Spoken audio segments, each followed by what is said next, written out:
Então, chegamos mais uma vez aqui na sua telinha. Quando a gente pensa que não pode piorar mediante a todos os escândalos que a gente tem visto, você vai ver aqui nesse vídeo Andressa Urach, aquela mesma que faz conteúdo adulto, que se afastou do evangelho para viver uma vida de prostituição, cortou a língua no meio e está fazendo e vivendo barbaridade, começa a dizer o seguinte, desculpa já o palavreado chulo.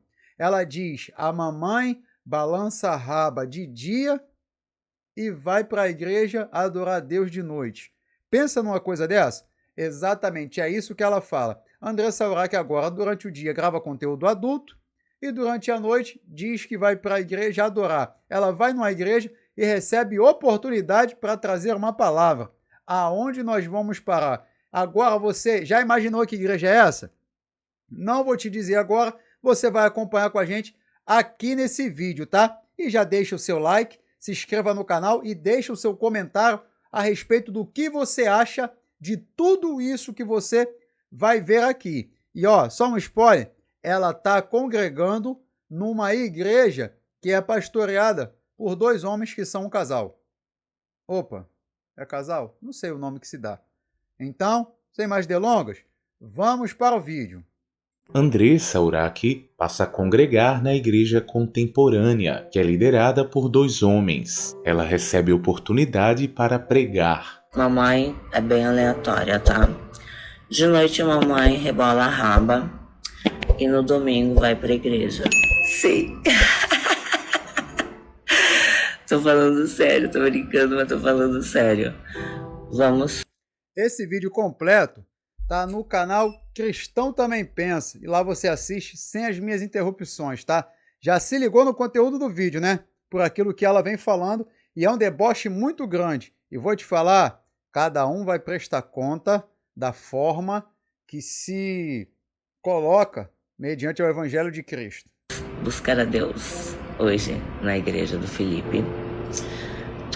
Opa, buscar a Deus hoje na igreja do Felipe. Então a igreja é do Felipe, a igreja não é de Deus. Então se a igreja é do Felipe, ela está indo buscar o Felipe e não está indo buscar a Deus. Sabe o que é isso? Aquele evangelho de aceitação, aquela teologia inclusiva, tá? Que a pessoa vai para onde escuta palavras que não a condenam. Agora você veja, palavras que não, você pode ser como você quiser que Deus te aceita. Louca para conhecer essa igreja. Vamos lá buscar a presença do Espírito Santo, agradecer por respirar, por viver. É sobre isso. Ainda dá tempo de você ir para a igreja também, hein?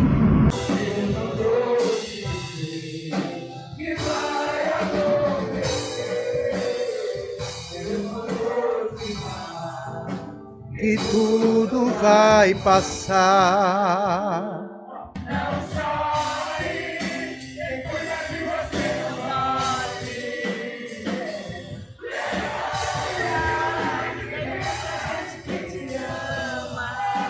Tem muita gente que já amou ela mesmo. Isso aí é uma grande verdade. Muita gente que já amou ela de um jeito diferente, mas já amou. Infelizmente, é a realidade.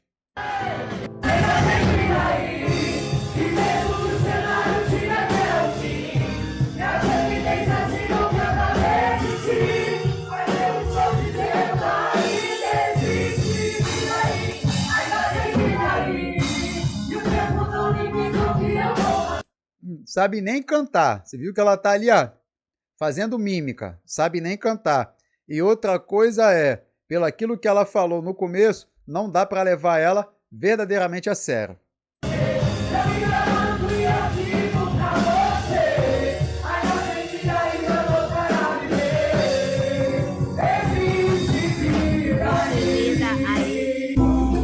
Porque Jesus nos ensinou o amor. E o que eu mais aprendi com tudo isso, que ele escolheu os loucos. E por causa daquela palavra, eu fui procurar um hospital psiquiátrico. Porque o meu coração da Andressa Urach queria vingança contra esses líderes poderosos. Só que o Senhor Jesus tinha dito, dá outra face. E é muito fácil você dar a outra face falando. Mas você realmente dar a outra face é algo muito difícil, ainda mais para ver. Eu só acho que ela entendeu a questão de dar a outra face errado, tá? Eu acho que ela entendeu de dar a outra face errado, tanto que ela hoje promove conteúdo adulto, né? Então ela dá a face errada. Outra coisa, comenta aí. Você que é crente, você que é cristão, você que é pastor, você deixaria ela gravando conteúdo adulto de dia e indo para a igreja à noite? Você convidaria ela para pregar na tua igreja? Ou melhor, na igreja que você pastoreia? Eu fui para o hospital psiquiátrico, tomei meus remédios para não me ligar. Fui muito julgada. Falaram que eu teria milhões de demônios, enfim, me rejeitaram, me bloquearam, me excluíram. Mas dentro do hospício, Algo preocupante é, você tá vendo ali, ó, no cantinho, algumas crianças ali com uma plaquinha. As crianças estão aprendendo que você pode ser uma prostituta durante o dia e ir para a igreja dizendo que é serva do Senhor de noite. Porque se ela, que faz esse tipo de conteúdo, tá ali trazendo uma palavra como se fosse um grande exemplo de superação, imagina o que essas crianças estão seguindo como exemplo. evangelizei. Glória a Deus! Eu ouvi testemunhas de mães que disseram, Bessa, depois, né? Eu saí de lá, hoje meu filho está melhor. A palavra que você levou. Então eu creio que tudo tem um propósito, tá? Deus nos escolheu e todos nós aqui somos anjos de Deus. Todos nós temos uma missão aqui. Toda dor, todo trauma, o abuso, a rejeição, tudo isso faz parte do plano. Ele nunca nos abandonou.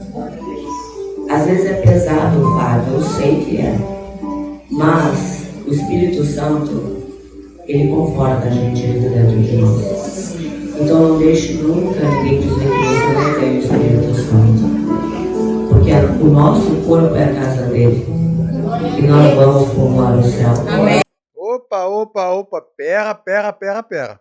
O nosso corpo é a casa dele. Ó, vou te falar, filho, ele não mora aí não. Porque quando tu tá fazendo teu negocinho lá, ele não tá no teu corpo não. Pensa, o Espírito Santo no corpo de alguém que grava conteúdo adulto. Ó, dá não.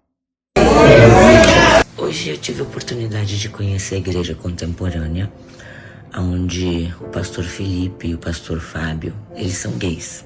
E eu me senti muito acolhida, porque fazia muito tempo que eu não visitava uma igreja, porque eu odeio hipocrisia, eu odeio imposição, de dizer o que eu tenho ou não que fazer, porque eu amo meu Jesus e eu oro dentro da minha casa, no meu quarto, no meu banheiro, no meu carro, onde eu estou. E eu achei que eu nunca mais encontraria um lugar para congregar, tanto que eu disse que daqui a 5 anos eu abriria minha igreja, porque eu quero ter condições suficientes de ter uma igreja onde eu mesmo vou sustentar, sem tirar dinheiro de ninguém. Porque a gente que foi muito roubado dentro das igrejas, a gente fica ferido, a gente se sente usado. Eu me senti mais usada na última igreja a qual eu pertencia do que na prostituição. Porque na prostituição eu ainda ganhava por aquilo, era o meu trabalho, era uma troca de serviço. Já na antiga igreja, eu me senti um objeto descartado, usado e sem valor, quando eu já não tinha mais dinheiro. Então, durante esses 2 anos, para mim foi muito difícil, muito difícil. Eu tive que ir para o hospital psiquiátrico, buscar ajuda médica. Fui muito condenada, sou muito julgada pelo meu trabalho, por trabalhar com conteúdo adulto.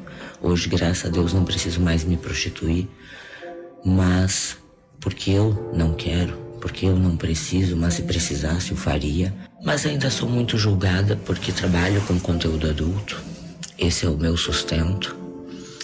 Mas eu não ligo para o que as pessoas falam, afinal de contas, ninguém está preocupado se eu tenho luz para pagar, se eu tenho água, se eu tenho funcionários, se eu tenho famílias que dependem de mim. Eu tenho a minha família também, que eu ajudo. Então, eu achei que eu nunca mais encontraria algum lugar onde eu pudesse buscar o Senhor, orar, buscar a presença do Espírito Santo. Não, na verdade, você não achou que encontraria um lugar onde as pessoas não fossem te apontar e te acusar pelo teu erro cometido. Porque não é certo. Não adianta querer achar que está fazendo certo. Não, eu posso fazer o que eu quiser e mesmo assim continuar adorando a Deus. Não tem como adorar a Deus, não tem como ser templo do Espírito Santo se não seguir os princípios. Deus não cumpre promessa na vida de quem não cumpre princípios. Deus quebra protocolo, mas Deus não quebra princípios. Então não adianta se enganar e fazer sacrifício de tola. Não adianta. Deus não está na sua vida pela forma que você age, vive e diz que professa uma fé que para mim não é em Deus. Sem ser julgada pelo meu trabalho, pelas minhas escolhas e condenada pelos homens. Deus conhece nosso coração, Deus conhece as nossas intenções e só cabe a Ele nos julgar. Eu conheci o Senhor Jesus e eu o amo mais que tudo nesse mundo, independente do que os religiosos falam, porque quando eu saí, falaram que eu era um anjo caído, rebelde, um Lúcifer que se rebelou, porque ou você dizia amém, ou você era um rebelde. Eu não concordava com a imposição, com o fardo de eu ter que ser alguém que eu não sou para ser aceita por Deus. Eu sou o que eu sou. Não. Para ser aceito por Deus, eu não posso ser quem eu sou. Eu não posso ser quem eu quero. Se eu for quem eu quero, eu não posso nunca dizer, não vivo mais eu, mas Cristo vive em mim. Eu tenho que ser quem Deus quer que eu seja. Eu tenho que viver da forma que Deus quer que eu viva. Não tem como eu dizer que Deus me transformou se eu continuar sendo quem eu sempre fui, tendo as mesmas práticas que eu sempre tive. Então eu tenho que entender, tá? Que eu e minha casa servimos ao Senhor, não vivo mais eu, mas Cristo vive em mim, quando eu entendo qual é a vontade de Deus para a minha vida e quando eu vivo da forma que Deus quer que eu viva, tá? Eu vou viver nessa terra e vou ser feliz e vou fazer tudo o que eu quiser porque eu tenho livre-arbítrio para isso. Deus me deixou livre. Outra coisa, livre-arbítrio. Para mim, na minha concepção, se você não concordar, eu respeito também. Livre-arbítrio tem a pessoa que ainda não reconheceu a Cristo como Salvador. Ela faz o que ela quiser, a hora que ela quiser. Agora, quando a gente vive para Cristo, tá? Não tem mais livre-arbítrio, não. Ou a gente vive para Deus, ou a gente vive para Deus, irmão. Eu não tenho que escolher, não. Ou escolho, eu fico no mundo, ou fico na igreja. Isso aí é para quem ainda não teve encontro com Deus de verdade. Para quem ainda não entregou a vida para Cristo. E aonde tem amor não tem fardo pesado. Aonde tem Jesus não tem medo. E eu não tenho medo de ninguém e de nada. Então, com muita alegria no meu coração, vou começar a congregar na igreja contemporânea. Estarei lá aos domingos. Quero fazer um convite para vocês também. Ver se tem uma igreja contemporânea aí no seu estado. Não quero não, muito obrigado, tá? Você pode continuar indo e vou te dizer mais. Nem sei se a gente, com eles, que vive essa teologia da aceitação, se a gente pode dizer aquele versículo que fala assim, quem não é contra nós é por nós. Então, assim, não sei se eles são por Cristo, não. Eu sei que tem em alguns lugares já, principalmente a comunidade LGBT, tá? Você vai ser acolhido, você vai ser muito bem recebido, você não vai ser julgado. E você não vai ter medo de ser quem você é, porque foi Deus que te fez assim. Foi Deus quem te fez assim. Não foi, não. Eu não vejo textos bíblicos dizendo que Deus criou a ideologia de gênero. Eu não vejo versículos bíblicos aonde fala que Deus criou algo ou alguém além de homem e mulher. Deus não faz nada errado. Jesus veio para nós. E no final a gente só precisa ter Ele. Porque pela graça é um presente dado a nossa salvação. A gente vai ser pecador sempre. A Bíblia diz: pois vai chegar o tempo em que as pessoas não vão dar atenção ao verdadeiro ensinamento, mas seguirão seus próprios desejos e arranjarão para si mesmas uma porção de mestres que vão dizer a elas o que elas querem ouvir. E quando ouvem a verdade, sentem comichões nos ouvidos dizendo: essa palavra é muito dura. Aquilo que não te confronta não te transforma. Como diz o nosso amigo Jonathan Carlos, vai doer, mas vai curar. E uma palavra que eu sempre falo em algumas pregações: pode até ser amargo, mas também alimenta. Nem todo mundo tem estrutura para ouvir palavras que confrontam, para serem transformados. Então, o que eu quero te dizer, viva o evangelho simples, genuíno e verdadeiro, onde Cristo é o centro de todas as coisas, seja na pregação, seja no comportamento, ou seja na forma litúrgica do culto da igreja. Então, se inscreva no canal, deixe o seu like. Muito obrigado por ter ficado até o final. Vira essa chave na sua vida. Deus te abençoe e até o próximo vídeo.